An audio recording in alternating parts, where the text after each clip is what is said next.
प्रिय बच्चों, आज का विषय भूगोल है और भूगोल में जो प्रथम लेसन है संसाधन एवं विकास।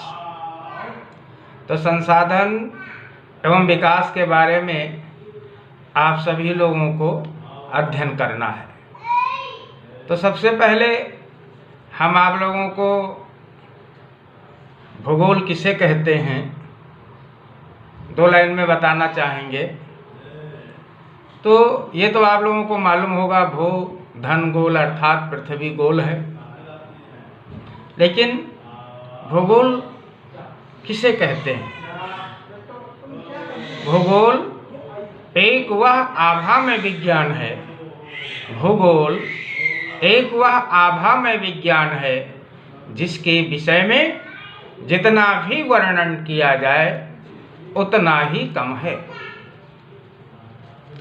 अब इस लेसन में आपको देखना संसाधन एवं विकास।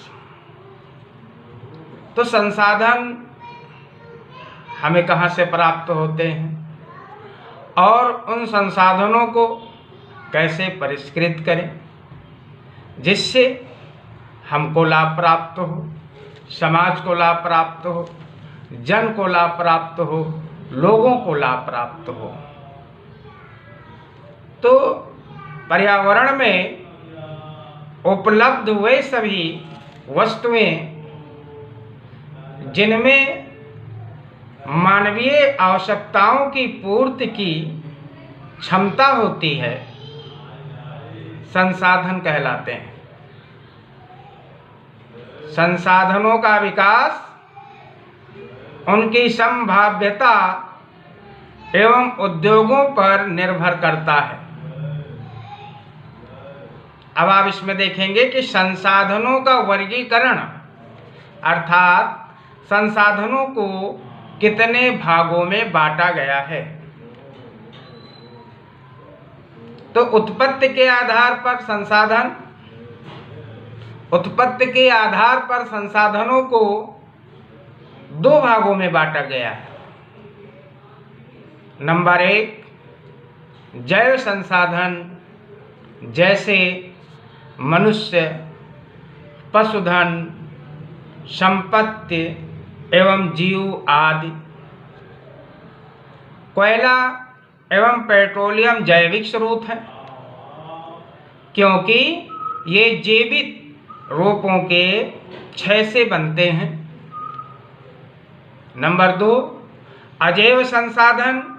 ये संसाधन निर्जीव वस्तुओं से बनते हैं जैसे मृदा, धातुएं और चट्टानें। तो इस आधार पर उत्पत्ति के आधार पर संसाधन 2 प्रकार के होते हैं, जैव संसाधन और अजैव संसाधन। समाप्तता के आधार पर संसाधन 2 प्रकार के होते हैं। समाप्तता के आधार पर संसाधन 2 प्रकार के होते हैं जिसमें नंबर 1 नवीकरणीय संसाधन। नंबर 1 नवीकरणीय संसाधन जिन्हें पुनः उत्पन्न एवं प्राप्त किया जा सकता है वे नवीकरणीय संसाधन कहलाते हैं। जैसे सौर ऊर्जा, पवन, ज्वारीय ऊर्जा व जल ऊर्जा, वन व वन्य जीव। इनके 2 उपवर्ग होते हैं, सतत संसाधन और जैविकीय संसाधन। अब समाप्यता के आधार पर संसाधन का दूसरा पॉइंट आता है अनवीकरणीय संसाधन, जिन्हें एक बार प्रयोग करने के पश्चात पुनः प्राप्त नहीं किया जा सकता है, वे अनवीकरणीय संसाधन कहलाते हैं। जैसे खनिज, जीवाश्म ईंधन, लौह अयस्क आदि। इनके दो उपवर्ग होते हैं, चक्रीय और अचक्रीय। अब नंबर 3 आपका आता है। नंबर 3 में आप देखेंगे कि स्वामित्व के आधार पर संसाधन। तो स्वामित्व के आधार पर संसाधन मुख्यतः 4 प्रकार के होते हैं। नंबर 1 व्यक्तिगत संसाधन, जैसे बागान, चारागाह, भूमि, तालाब और कुएं। ये स्वामित्व के आधार पर नंबर पॉइंट बनता है, व्यक्तिगत संसाधनों के अंतर्गत आते हैं। नंबर 2 सामुदायिक संसाधन, जैसे गांव की चारण भूमि, तालाब, शमशान भूमि तथा शहरों में सार्वजनिक पार्क, खेल का मैदान आदि। नंबर 3 राष्ट्रीय संसाधन, जैसे खनिज संसाधन, वन एवं वन्य जीव, जल तथा राजनीतिक सीमा के अंदर की संपूर्ण भूमि, ये राष्ट्रीय संसाधनों के अंतर्गत आते हैं। नंबर 4 अंतर्राष्ट्रीय संसाधन, जैसे तट रेखा से 200 किलोमीटर की दूरी अपवर्जक आर्थिक क्षेत्र के बाद खुले महासागरीय संसाधन आदि। तो इस तरह से स्वामित्व के आधार पर संसाधन मुख्यतः 4 प्रकार के पाए जाते हैं। नंबर 1 व्यक्तिगत संसाधन, नंबर 2 सामुदायिक संसाधन, नंबर 3 राष्ट्रीय संसाधन, नंबर 4 अंतर्राष्ट्रीय संसाधन। अब नेक्स्ट नंबर आता है 4 विकास के स्तर के आधार पर संसाधन। तो विकास के स्तर के आधार पर संसाधन मुख्यतः 4 प्रकार के होते हैं, जैसे संभावी संसाधन, जैसे गुजरात और राजस्थान में पवन और सौर ऊर्जा उत्पादन की अपार संभावना है, परंतु इनका उचित विकास नहीं हुआ है, अब हो रहा है। नंबर 2 विकसित संसाधन, जैसे कोयला और पेट्रोलियम, जिनके उपयोग की गुणवत्ता एवं मात्रा निर्धारित की जा चुकी है, उसे विकसित संसाधन कहते हैं।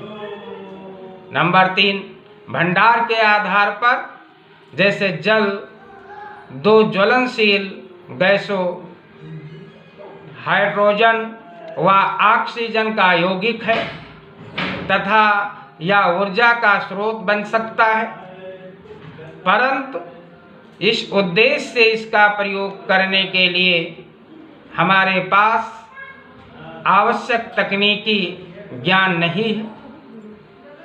नंबर 3 संचित कोष, जैसे नदियों के जल को विद्युत पैदा करने में मनुष्य प्रयुक्त किया जा सकता है, जैसे नदियों के जल को विद्युत पैदा करने में प्रयुक्त किया जा सकता है, उसे संचित कोष कहा जाता है।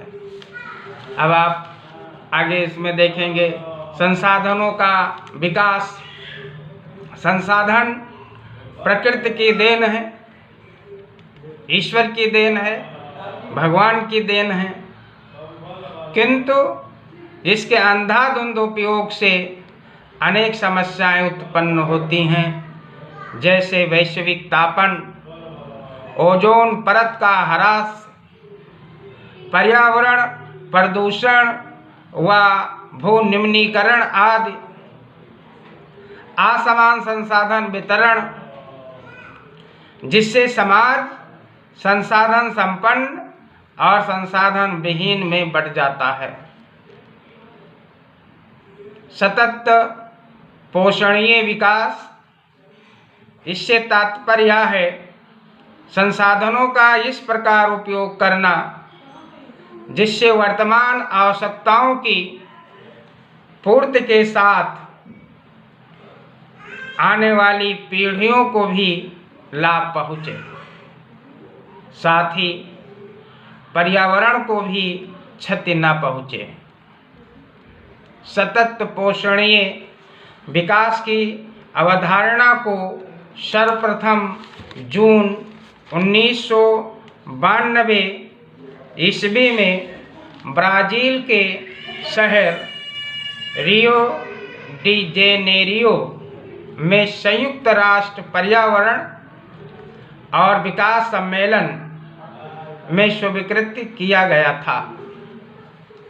इस सम्मेलन में सतत पोषणीय विकास के लक्ष्य के लिए एजेंडा 21 को स्वीकृति प्रदान की गई थी, जिसका मुख्य उद्देश्य विश्व सहयोग के द्वारा गरीबी, भूखमरी, बीमारी, असाक्षरता और पर्यावरण की क्षति को कम करना है।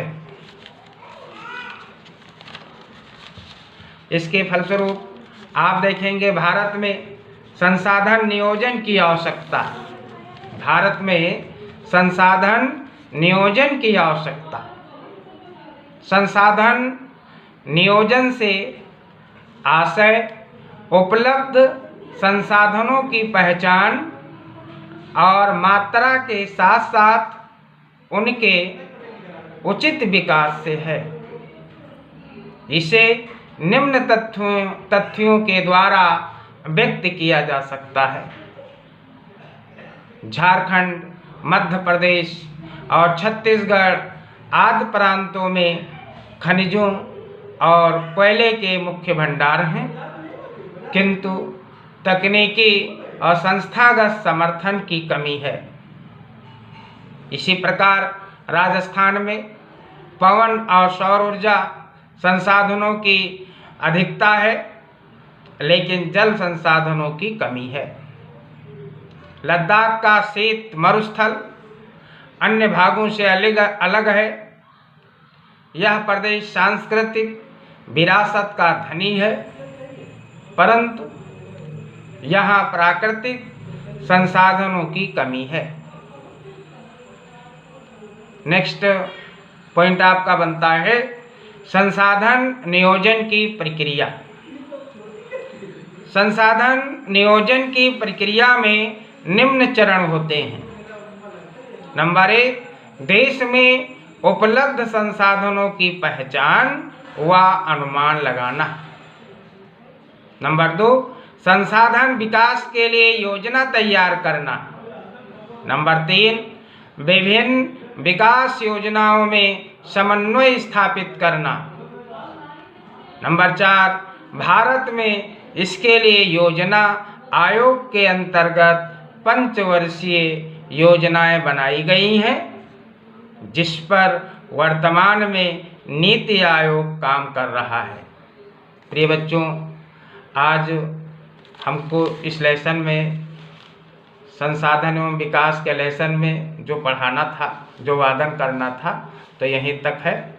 और इस लेसन का जो शेष भाग है वो कल आप लोगों को पढ़ाएंगे। और आपसे निवेदन है कि आप इस वादन को सुने, ध्यानपूर्वक सुने, इस और मनन करें, चिंतन करें, स्मरण करें, फिर अपने फेयर कॉपी में इस लेक्चर को नोट करें। यही आपसे निवेदन है। और आपको घर में रहना है, सुरक्षित रहना है, कोरोना से बचना है। तो लक्ष्मण रेखा को आपको क्रॉस नहीं करनी है, पार नहीं करना है। जय हिंद।